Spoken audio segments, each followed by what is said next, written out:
Welcome back to students focus.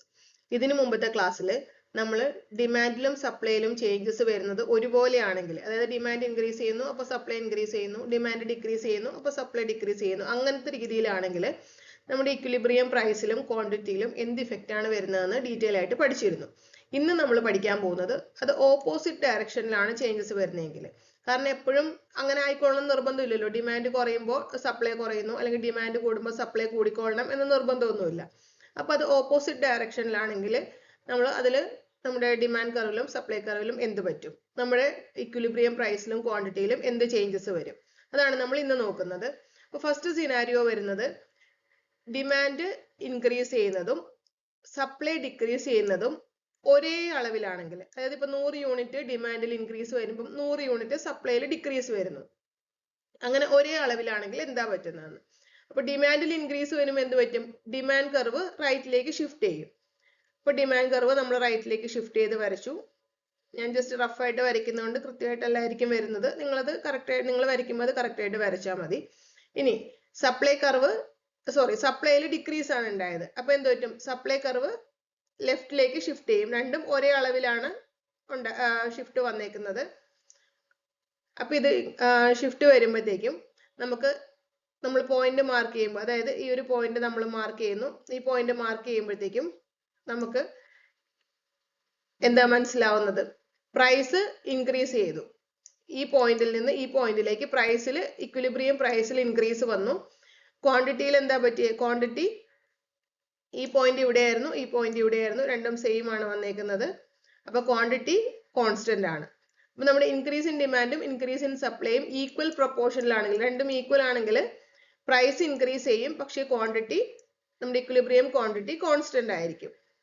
ഇനി second case വരുന്നത് increase in demand കൂടുതലാണ് എന്തിനേക്കാളും, decrease in സപ്ലൈയെക്കാളും.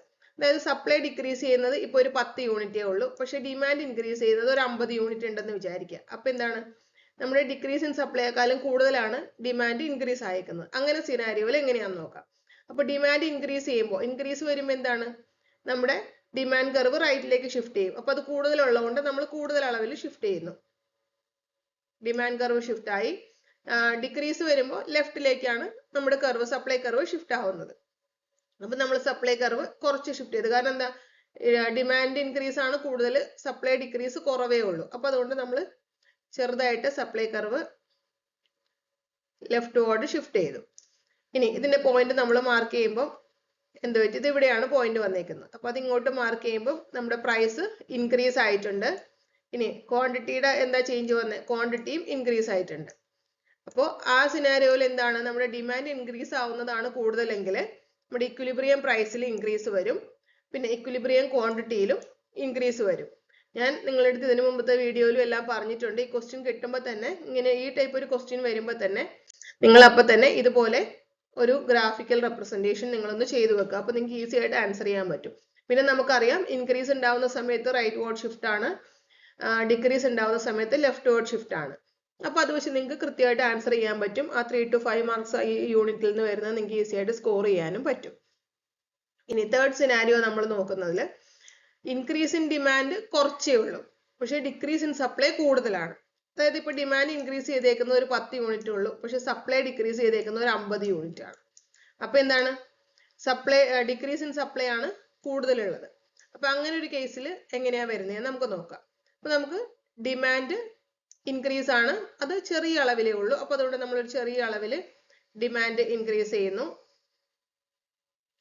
ഇനി സപ്ലൈ ഡിക്രീസ് ചെയ്യുന്നത് കൂടുതലാണ്, അപ്പൊ അതുകൊണ്ട് ഒരു കൂടിയ അളവിൽ സപ്ലൈ ഡിക്രീസ് ചെയ്യുന്നു.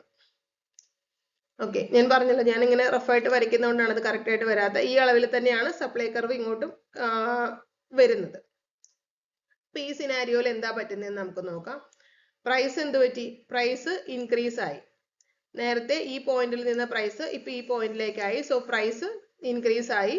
ഇനി ക്വാണ്ടിറ്റിയുടെ ഇതിൽ നോക്കിയാലോ, ക്വാണ്ടിറ്റിയിൽ എന്താ ഇഫക്റ്റ് വന്നത്, ക്വാണ്ടിറ്റി ഡിക്രീസ് ആയി. ഇപ്പൊ ഇവിടെ ഉള്ളൂ, നേരത്തെ ഈ പോയിന്റിലാണ് നിന്നിരുന്നത്.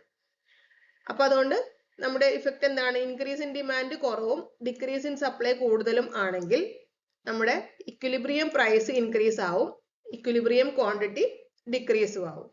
ഇനി നമുക്ക് ക്വസ്റ്റ്യനിൽ ചോദിച്ചേക്കുന്നത് when increase in demand and decrease in supply ഉണ്ടാവുകയാണെങ്കിൽ നമ്മുടെ പ്രൈസിലും ക്വാണ്ടിറ്റിയിലും വരുന്ന ഇഫക്റ്റ് എന്താണെന്നാണ് ചോദ്യമെങ്കിൽ നമുക്ക് പ്രൈസ് എന്തായാലും ഇൻക്രീസ് ആവും. കാരണം നമ്മൾ ഈ 3 സിനാരിയോ നോക്കിയപ്പോൾ 3 സിനാരിയോയിലും പ്രൈസ് ഇൻക്രീസ് ആവുന്നുണ്ടായിരുന്നു. ഇപ്പൊ പ്രൈസ് ഇൻക്രീസ് ആവും എന്നുള്ളത് നമുക്ക് ഉറപ്പാണ്. പക്ഷെ ക്വാണ്ടിറ്റി ഇൻക്രീസ് ആവോ, അത് കോൺസ്റ്റന്റ് ആവോ, ഡിക്രീസ് ആവോ എന്നുള്ളത് അൺസർട്ടൺ ആണ്. നമുക്കത് കറക്റ്റ് ആയിട്ട് പറയാൻ പറ്റില്ല. എന്തുകൊണ്ടാണ് പറയാൻ പറ്റാത്തത്? നമുക്ക് ഈ സിനാരിയോ അറിഞ്ഞാലേ അതെങ്ങനെ വരുമെന്ന് പറയാൻ പറ്റുള്ളൂ. ഡിമാൻഡ് ഇൻക്രീസ് ചെയ്തതാണോ കൂടുതൽ, അതല്ല ഡിമാൻഡ് ഇൻക്രീസും സപ്ലൈ ഡിക്രീസും ഒരേ അളവിലാണോ, അത് അല്ലെങ്കിൽ സപ്ലൈ ഇൻക്രീസ് ചെയ്തതാണോ കൂടുതൽ എന്നറിഞ്ഞാലേ ഉള്ളൂ നമുക്ക് ഈ ക്വാണ്ടിറ്റിക്ക് എന്ത് പറ്റും എന്ന് പറയാൻ പറ്റുള്ളൂ. ക്വാണ്ടിറ്റിയുടെ മൂവ്മെന്റ് എങ്ങനെയായിരിക്കും, അത് കുറയോ കൂടുവോ കോൺസ്റ്റന്റ് ആയിരിക്കുമോ എന്ന് പറയാൻ പറ്റുള്ളൂ. പക്ഷെ പ്രൈസ് എന്തായാലും ഇൻക്രീസ് ആവും നമുക്ക് ഉറപ്പാണ്. കാരണം നമ്മളിപ്പോ നോക്കിയ 3 സിനാരിയോയിലും പ്രൈസ് ഇൻക്രീസ് ആയിരുന്നു.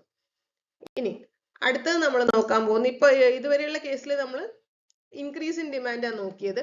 ഇനി നമ്മൾ നോക്കുന്നത് ഡിക്രീസ് ഇൻ ഡിമാൻഡ്. അതായത് ഡിമാൻഡ് ഡിക്രീസ് ചെയ്യുന്നതും സപ്ലൈ ഇൻക്രീസ് ചെയ്യുന്നതും ഒരേ അളവിലാണെങ്കിൽ, ഡിമാൻഡ് താഴത്തേക്ക് പോകുമ്പോൾ എന്താണ്, ഡിമാൻഡ് കർവ് ലെഫ്റ്റിലേക്ക് ഷിഫ്റ്റ് ആവും.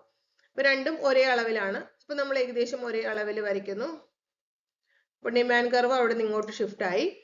ഇനി സപ്ലൈ കർവ് ഇൻക്രീസ് ആകുമ്പോൾ supply curve rightward shift ചെയ്യും. അപ്പൊ നമ്മൾ ഏകദേശം ഈ അളവിൽ സപ്ലൈ കർവും ഷിഫ്റ്റ് ചെയ്യുന്നു. ഞാൻ പറഞ്ഞല്ലോ, ഞാനത് റഫായിട്ട് വരയ്ക്കുന്നതുകൊണ്ടാണ് കറക്റ്റ് ആയിട്ട് വരാത്തത്. സപ്ലൈ കർവും ഷിഫ്റ്റ് ആയി. അപ്പൊ ഇപ്പൊ നമ്മുടെ നേരത്തെ ഇക്വിലിബ്രിയം പോയിന്റ് ഇവിടെയായിരുന്നു. ഇപ്പോഴത്തെ നമ്മുടെ ഇക്വിലിബ്രിയം പോയിന്റ് എവിടെയാണ്? ഇവിടെയാണ്. അപ്പൊ ക്വാണ്ടിറ്റി സെയിം ആണ്. സോ ക്വാണ്ടിറ്റി കോൺസ്റ്റന്റ് ആണ്. ഇനി പ്രൈസിൽ എന്താ എഫക്ട് വന്നേ? നമ്മുടെ പുതിയ ഇതിന്റെ പ്രൈസ് ഇവിടെയാണ് വരുന്നത്. സോ പ്രൈസിൽ ഡിക്രീസ് വന്നു. അപ്പൊ നമ്മുടെ ഡിമാൻഡിൽ വരുന്ന ഡിക്രീസും സപ്ലൈയിൽ വരുന്ന ഇൻക്രീസും സെയിം ഇതാണെങ്കിൽ, അതായത് സെയിം അളവിലാണെങ്കിൽ നമ്മുടെ പ്രൈസ് ഡിക്രീസ് ആവും, ക്വാണ്ടിറ്റി കോൺസ്റ്റന്റ് ആയിട്ട് തന്നെ നിലനിൽക്കും. നെക്സ്റ്റ് സിനാരിയോ വരുന്നത് ഡിക്രീസ് ഇൻ ഡിമാൻഡ് കൂടുതലാണ്, ഇൻക്രീസ് ഇൻ സപ്ലൈ കുറവാണ്. അതായത് സപ്ലൈയിൽ എത്ര ഇൻക്രീസ് വരുന്നോ അതിനേക്കാളും കൂടുതൽ അളവിലാണ് ഡിമാൻഡിൽ ഡിക്രീസ് വരുന്നതെങ്കിൽ, അപ്പൊ നമ്മൾ അത് മാർക്ക് ചെയ്തു. അപ്പൊ ഡിമാൻഡിലാണ് കൂടുതൽ ഡിക്രീസ് വരുന്നത്. സോ ഡിമാൻഡ് കർവ് നമ്മൾ വലുതായിട്ട് മാർക്ക് ചെയ്തു. സപ്ലൈയിൽ കുറച്ച് ഇൻക്രീസ് ആണ് വരുന്നത്. അപ്പൊ സപ്ലൈ കർവ് നമ്മൾ കുറച്ചായിട്ട് ഇൻക്രീസ് ചെയ്തു. അപ്പൊ അത് ഇവിടെ ഒരു പോയിന്റിൽ ഇന്റർസെക്ട് ചെയ്തു. ഈ പോയിന്റ് ഇങ്ങോട്ടും ഇങ്ങോട്ടും ഒന്ന് വരയ്ക്കുമ്പോൾ നമുക്ക് എന്ത് മനസ്സിലാവും? ആദ്യത്തെ തെറ്റിപ്പോയതുകൊണ്ടാണ്. അപ്പോൾ നമ്മുടെ ക്വാണ്ടിറ്റിയും കുറഞ്ഞിട്ടുണ്ട്, പ്രൈസും കുറഞ്ഞിട്ടുണ്ട്. കാരണം നേരത്തെ ഈ ലെവലിലായിരുന്ന പ്രൈസ് ഇങ്ങോട്ടേക്ക് കുറഞ്ഞു, നേരത്തെ ഇവിടെ ആയിരുന്ന ക്വാണ്ടിറ്റി ഇങ്ങോട്ടും കുറഞ്ഞിട്ടുണ്ട്. അപ്പോൾ നമ്മുടെ ഡിക്രീസ് ഇൻ ഡിമാൻഡ് ആണ് കൂടുതലെങ്കിൽ സപ്ലൈ ഇൻക്രീസ് ചെയ്യുന്നതിനേക്കാളും കൂടുതൽ ഡിമാൻഡിൽ ഡിക്രീസ് ആണ് വരുന്നതെങ്കിൽ ഇക്വിലിബ്രിയം പ്രൈസിൽ ഡിക്രീസ് വരും, ഇക്വിലിബ്രിയം ക്വാണ്ടിറ്റിയിലും ഡിക്രീസ് വരും. ഇനി നമ്മുടെ തേർഡ് സിനാരിയോ നോക്കുമ്പോഴത്തേക്കും ഡിക്രീസ് ഇൻ ഡിമാൻഡ് കുറവും ഇൻക്രീസ് ഇൻ സപ്ലൈ കൂടുതലും ആണെങ്കിൽ, സപ്ലൈ ഇപ്പോൾ ഒരു 500 യൂണിറ്റ് ഇൻക്രീസ് ചെയ്തിട്ടുണ്ട്, പക്ഷെ ഡിമാൻഡ് ഡിക്രീസ് ചെയ്തത് ഒരു 50 യൂണിറ്റുകളെന്ന് വിചാരിക്കുക. അപ്പൊ എന്താ, ഇത് കുറവും ഇത് കൂടുതലും അല്ലേ? അപ്പൊ അങ്ങനെയുള്ള കേസിലാണെങ്കിൽ ഇൻക്രീസ് ഇൻ സപ്ലൈ ആണ് കൂടുതൽ വരുന്നതെങ്കിൽ നമ്മളപ്പോ എങ്ങനെയായിരിക്കും ഷിഫ്റ്റ് വരുന്നതെന്ന് നോക്കാം. അപ്പൊ ഡിമാൻഡിൽ ഡിക്രീസ് വരുമ്പോൾ എന്താണ്, നമുക്ക് അറിയാം ഡിക്രീസ് വരുമ്പോൾ എന്തായാലും ലെഫ്റ്റ് വേർഡ് ഷിഫ്റ്റ് ആണ്. അപ്പം ഡിമാൻഡ് കർവ്, ഡിമാൻഡിൽ കുറച്ച് മൂവ്മെന്റേ വന്നിട്ടുള്ളൂ. അപ്പൊ നമ്മൾ ഡിമാൻഡ് കർവ് ഇങ്ങനെ വരയ്ക്കുന്നു. ഇനി സപ്ലൈ, ഇൻക്രീസ് ഇൻ സപ്ലൈ ആണ് കൂടുതൽ വന്നേക്കുന്നത്. അപ്പൊ സപ്ലൈ ഇങ്ങോട്ട് കൂടുതലായിട്ട് ഇൻക്രീസ് ചെയ്ത് വരുന്നു. അപ്പൊ നമുക്ക് ഇവിടെ ഒരു പുതിയ പോയിന്റ് കിട്ടി. അപ്പൊ ആ പോയിന്റിൽ നിന്ന് നമ്മൾ കണക്ട് ചെയ്യുമ്പോൾ എങ്ങനെ വരും? നേരത്തെ ഇതായിരുന്നു നമ്മുടെ ഇക്വിലിബ്രിയം പോയിന്റ്. നമ്മുടെ പുതിയ ഇക്വിലിബ്രിയം പോയിന്റ് വന്നപ്പോഴത്തേക്കും പ്രൈസ് ഡിക്രീസ് ആയിട്ടുണ്ട്. ഈ ലെവലിൽ നിന്ന് ഈ ഒരു പോയിന്റിൽ നിന്ന് ഈ ഒരു പോയിന്റിലേക്ക് പ്രൈസ് ഡിക്രീസ് ആയി. ഇനി ക്വാണ്ടിറ്റിയിൽ എന്താ എഫക്ട് വന്നത്? ക്വാണ്ടിറ്റി നേരത്തെ ഇവിടെ ആയിരുന്ന ക്വാണ്ടിറ്റി ഇപ്പോ ഇവിടെയായി. ഇപ്പൊ ക്വാണ്ടിറ്റിയിൽ ഇൻക്രീസ് വന്നു. അപ്പൊ നമുക്ക് എന്ത് മനസ്സിലാവും?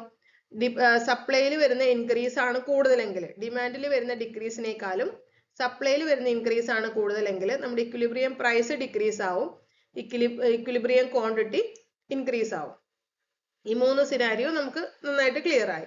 അപ്പൊ നമ്മുടെ ഫസ്റ്റ് കേസിൽ വരുന്നത് രണ്ടും ഈക്വൽ ആണെങ്കിൽ ക്വാണ്ടിറ്റി ഡിക്രീസ്, പ്രൈസ് ഡിക്രീസ് ആവും, ക്വാണ്ടിറ്റി കോൺസ്റ്റന്റ് ആയിട്ട് നിൽക്കും.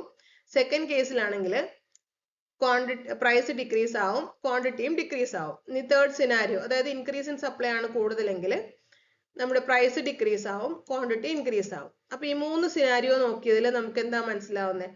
നിങ്ങൾക്ക് ഇപ്പോൾ എക്സാമിന് ക്വസ്റ്റ്യൻ ചോദിക്കുകയാണ് when decrease in demand and increase in supply ഉള്ള കേസിലാണെങ്കിൽ നമുക്ക് എങ്ങനെയായിരിക്കും ഇക്വിലിബ്രിയം പ്രൈസിലും ഇക്വിലിബ്രിയം ക്വാണ്ടിറ്റിയിലും വരുന്ന ഇഫക്റ്റ് എങ്ങനെയാണെന്ന് ചോദിച്ചാൽ നമുക്ക് ഒരു കാര്യം ഉറപ്പിച്ച് പറയാൻ പറ്റും, പ്രൈസ് എന്തായാലും ഡിക്രീസ് ചെയ്യും.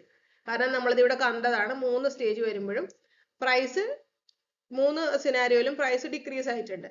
പക്ഷേ ക്വാണ്ടിറ്റിയിൽ എന്ത് സംഭവിക്കുന്നു നമുക്ക് ഉറപ്പിച്ച് പറയാൻ പറ്റില്ല. കാരണം ഇവിടെ വരുന്ന ഇഫക്റ്റ് എന്താണെന്ന് അനുസരിച്ചായിരിക്കും ക്വാണ്ടിറ്റിയിൽ വരുന്ന ചേഞ്ച്. ഇവിടെ ഈക്വൽ ആണോ, ഒരേപോലെയാണോ മൂവ്മെന്റ് വരുന്നത്, ഒരെണ്ണം ഡിക്രീസ് ചെയ്യുന്ന സെയിം അളവിലാണോ മറ്റേത് ഇൻക്രീസ് ചെയ്യുന്നത്, അതോ സപ്ലൈ ആണോ കൂടുതൽ ഇൻക്രീസും ഡിക്രീസ് ഇൻ ഡിമാൻഡ് കുറവാണോ, അതറിയാതെ നമുക്ക് ഈ ഒരു ഇത് പറയാൻ പറ്റില്ല. അപ്പൊ അതുകൊണ്ട് തന്നെ ഇങ്ങനെ ഒരു ക്വസ്റ്റ്യൻ വന്നാൽ when decrease in demand and increase in supply ഉണ്ടെങ്കിൽ അത് എങ്ങനെയായിരിക്കും ഇക്വിലിബ്രിയം പ്രൈസിലും ക്വാണ്ടിറ്റിയിലും വരുന്ന മൂവ്മെന്റ് എന്ന് ചോദിച്ചാൽ പ്രൈസ് ഡിക്രീസ് ചെയ്യുമെന്ന് നമുക്ക് ഉറപ്പിച്ച് പറയാൻ പറ്റും. പക്ഷെ ക്വാണ്ടിറ്റി എങ്ങനെ മൂവ് ചെയ്യുന്നുള്ളത് നമുക്ക് അൺസർട്ടൺ ആണ്, നമുക്കത് കൃത്യമായിട്ട് പറയാൻ പറ്റില്ല. അത് നമുക്ക് കൃത്യമായിട്ട് പറയണമെങ്കിൽ ഈ സിനാരിയോ കൃത്യമായിട്ട് നമുക്ക് അറിഞ്ഞിട്ടുണ്ടാവണം. അപ്പൊ നമ്മള് ഇപ്പൊ നോക്കിയതിൽ നമുക്ക് മനസ്സിലാവുന്നത്, നമുക്കത് കൺക്ലൂഡ് ചെയ്യാൻ പറ്റുന്നത് അല്ലെങ്കിൽ പെട്ടെന്ന് എളുപ്പത്തിൽ നിങ്ങൾക്ക് ഓർത്ത് വെക്കാൻ പറ്റുന്നത്, ഇൻക്രീസ് ഇൻ ഡിമാൻഡും ഇൻക്രീസ് ഇൻ സപ്ലൈയും സെയിം പ്രപ്പോർഷനിലാണെങ്കിൽ, ഇപ്പൊ രണ്ടും 100 ക്വാണ്ടിറ്റി 100 യൂണിറ്റ്, അപ്പൊ സെയിം പ്രപ്പോർഷനിലാണെങ്കിൽ എന്താ പ്രൈസ് എപ്പോഴും കോൺസ്റ്റന്റ് ആയിരിക്കും. ഇക്വിലിബ്രിയം പ്രൈസിന്റെ വരുന്നത് അത് കോൺസ്റ്റന്റ് ആയിരിക്കും. ഇനി ഡിക്രീസ് ഇൻ ഡിമാൻഡും ഡിക്രീസ് ഇൻ സപ്ലൈയും ഒരേ പ്രപ്പോർഷനിലാണെങ്കിൽ, ഒരേ യൂണിറ്റ് ആണ് ഡിഫറൻസ് വരുന്നെങ്കിലും പ്രൈസ് കോൺസ്റ്റന്റ് ആയിരിക്കും. മനസ്സിലായില്ലേ?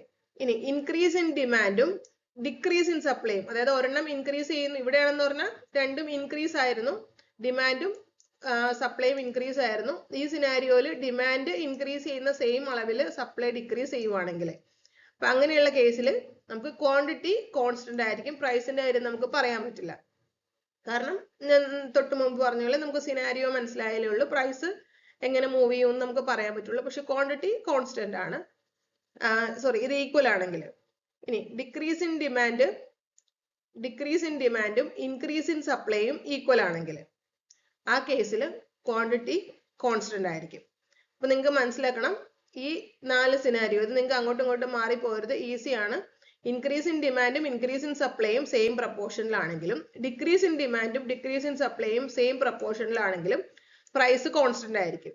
ഇനി ഇൻക്രീസ് ഇൻ ഡിമാൻഡും ഡിക്രീസ് ഇൻ സപ്ലൈയും സെയിം പ്രപ്പോർഷനിലാണെങ്കിലും, ഡിക്രീസ് ഇൻ ഡിമാൻഡും ഇൻക്രീസ് ഇൻ സപ്ലൈയും സെയിം പ്രപ്പോർഷനിലാണെങ്കിലും ക്വാണ്ടിറ്റി കോൺസ്റ്റന്റ് ആയിരിക്കും.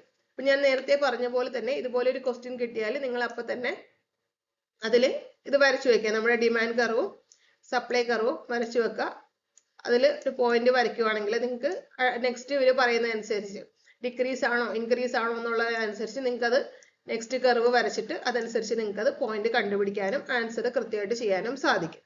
അപ്പൊ അതുകൊണ്ട് ഈ ഒരു നമ്മുടെ ബേസിക് ലൈൻ നിങ്ങൾ മറന്നു പോവാതെ അത് എപ്പോഴും ഓർത്ത് വെക്കുക. ഇങ്ങനെ ഒരു ക്വസ്റ്റ്യൻ കിട്ടുവാണെങ്കിൽ നിങ്ങൾ അപ്പൊ തന്നെ അത് വരച്ചു വെക്കുക. അപ്പൊ നിങ്ങൾക്ക് നന്നായിട്ട് ആൻസർ ചെയ്യാനായിട്ട് സാധിക്കും. അപ്പൊ നമുക്ക് ഇന്നത്തെ വീഡിയോയിൽ ഇത്രയേ ഉള്ളൂ. ബാക്കി ഇനി നമുക്ക് അടുത്ത വീഡിയോയിൽ നെക്സ്റ്റ് യൂണിറ്റ് 3 കവർ ചെയ്യാം. ഇതിപ്പോ യൂണിറ്റ് 2 ഇതോടുകൂടി തീർന്നു. പിന്നെ നിങ്ങൾ ശ്രദ്ധിക്കേണ്ട ഒരു കാര്യം, ക്വസ്റ്റ്യൻ വരുന്നത് ഒരിക്കലും ഇത് മിക്കവാറും ഡയറക്റ്റ്, ഒരിക്കലും എന്നല്ല, നോർമൽ കേസിലെല്ലാം ക്വസ്റ്റ്യൻ വരുന്നത് ഇതുപോലെ ഡയറക്റ്റ് ആയിട്ട് ആയിരിക്കില്ല. അതായത് സപ്ലൈയിൽ കൂടുതൽ വന്നു, ഡിമാൻഡിൽ കുറവ് വന്നു, അപ്പൊ എന്ത് ചെയ്യും, അങ്ങനെ ആയിരിക്കില്ല ചോദിക്കുന്നത്. നിങ്ങൾക്ക് പ്രൊഡക്ഷൻ കൂടി, അല്ലെങ്കിൽ പ്രൊഡക്ഷൻ കോസ്റ്റ് ഓഫ് പ്രൊഡക്ഷൻ കൂടി, കോസ്റ്റ് ഓഫ് പ്രൊഡക്ഷൻ കുറഞ്ഞു, അപ്പൊ അങ്ങനെ വരുമ്പോൾ കോസ്റ്റ് ഓഫ് പ്രൊഡക്ഷൻ കുറയുമ്പോൾ എന്താണ്, സപ്ലൈ കൂടും. കോസ്റ്റ് ഓഫ് പ്രൊഡക്ഷൻ കൂടുമ്പോൾ സപ്ലൈ കുറയും. അല്ലെങ്കിൽ കസ്റ്റമറുടെ ഇൻകം കൂടുന്നു, ഇൻകം കൂടുമ്പോൾ എന്താ, ഡിമാൻഡ് കൂടും. ഇൻകം കുറയും, അത് നോർമൽ ഗുഡ് ആണെങ്കിൽ. ഇൻകം കുറയുമ്പോഴത്തേക്കും ഡിമാൻഡ് കുറയും, നോർമൽ ഗുഡ് ആണെങ്കിൽ. അപ്പോൾ അതനുസരിച്ച് നിങ്ങൾ അതിൽ മനസ്സിലാക്കിയിട്ട് നിങ്ങൾ മാർക്ക് ചെയ്യുക. ക്വസ്റ്റ്യനിൽ തന്നെ നിങ്ങൾ നോക്കുക, നമ്മളപ്പോൾ തന്നെ ഗ്രാഫിക്കൽ റെപ്രസെന്റേഷൻ ചെയ്യുക, അതിൽ മാർക്ക് ചെയ്യുക. നിങ്ങൾക്ക് അതിന് കൂടുതൽ മാച്ച് ആവുന്ന ആൻസർ ഏതാണ് അത് നോക്കിയിട്ട് നിങ്ങൾക്ക് സെലക്ട് ചെയ്യാനായിട്ട് സാധിക്കും. സോ ഈ ടോപ്പിക് നിങ്ങൾക്ക് നന്നായിട്ട് ക്ലിയർ ആയി എന്ന് വിചാരിക്കുന്നു. നന്നായിട്ട് മനസ്സിലാക്കി പഠിക്കുക, നിങ്ങൾക്ക് കൃത്യമായിട്ട് ആൻസർ ചെയ്യാനായിട്ട് സാധിക്കും. So thanks for watching the video. Thank you.